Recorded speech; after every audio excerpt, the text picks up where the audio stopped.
So normally I'll be watching a film and I'll be taking notes throughout, but this movie had me so enthralled that I didn't take a single note. I didn't want to take my eyes off the screen for a second.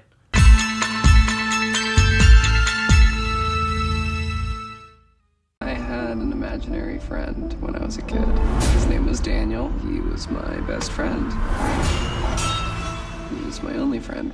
Daniel Isn't Real is directed by Adam Egypt Mortimer. It stars Miles Robbins and Patrick Schwarzenegger. And it tells the story of Luke, a college freshman who, after dealing with a family trauma involving his mentally ill mother, calls back his childhood imaginary friend Daniel. Unfortunately, Daniel has his own plans and things start spiraling wildly out of control for Luke. This is a movie I've been looking forward to all year. It got really a lot of praise coming out of the festival circuit, and it was this year's centerpiece film at Brooklyn Horror Fest. So it was pretty high on my hype list. And now that I've seen it, I can say without a doubt that it was worth the wait because Daniel Isn't Real is a sleeper hit. This movie is a ride that I was absolutely thrilled that I took. Adam Egypt Mortimer essentially takes Fight Club to a Lovecraftian extreme and delivers on some incredible body horror and insane performances and horrifyingly alien sound design. Daniel is Luke's id, unchecked and unleashed to horrifying extremes. But he carries himself with this suave, charming air that makes him incredibly dangerous. He's morally bankrupt, but in a charismatic way where you know he can convince you to do something horrible, but in a way that seems like it's a good idea. And Patrick Schwarzenegger brings it home with an incredible performance that's channeling elements of Patrick Bateman. When he first arrives, everything seems great. He's helping Luke out, he's convincing him to be more confident, he's helping him with his passions, helping him to take control of his aimless, meek existence. And by the point when he starts to get out of control, Luke is already too far gone to do anything about it. Miles Robbins also does a fantastic job as Luke in this movie. He's asked to give a lot to this performance, and he does so exceptionally well. He captures that shift in personality extremely believably. This slow shift in confidence and morale that feels totally organic. And when things start getting out of control and he starts to have to act more unhinged, he does so in a way that feels natural and frighteningly real. And by the end of the film, when he needs to emulate Schwarzenegger's performance, he does so to a T, to the point where you can tell just through his mannerisms that this isn't Luke anymore.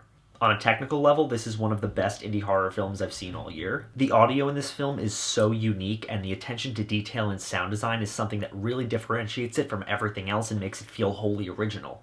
It's easy in a film like this to just fill the soundtrack with dreamy synth in the vein of It Follows and every other retro revival horror film nowadays. But instead, this movie chooses to fill the soundtrack with these loud drones and swelling choral tracks that really lend to the overall alien atmosphere of it all, and also lend to an idea that's only touched upon throughout the movie, that Daniel is part of something much bigger and more horrifying. And that's where the insane practical effects work come into play, because, guys, this movie goes full eldritch body horror in a way that would give David Cronenberg a hard-on. It's gross, and it's stretchy, and it's gooey, and it delivers on some visuals that I could never have come up with in my most insanely deranged dreams. Now, it's not a perfect film, but honestly, all of my flaws really boil down to just things I personally would have done differently. Sasha Lane's character Cassie is actually really compelling, but she's not given enough to do throughout this film's runtime. I wanted more time with her. I wanted to know more about her.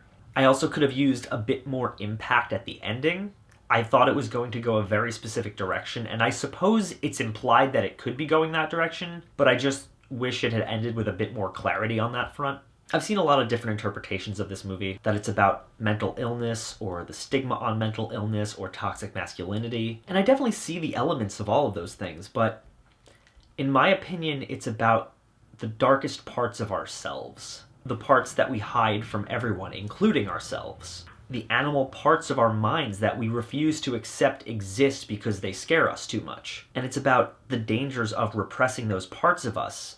It's about the dangers of shutting those things down and refusing to acknowledge their existence, because when we do that, they just reemerge in frightening and dangerous ways. All of that just, done through the lens of existentially terrifying Lovecraftian horror. Guys, Daniel Isn't Real is a film that I truly cannot rave about enough. It's absolutely wild, and it's a journey that you should all take. If you're a fan of films like Jacob's Ladder, or Fight Club, or American Psycho, or any of the litany of David Cronenberg films, you should check this film out. I'm going to say that Daniel Isn't Real is a must-see.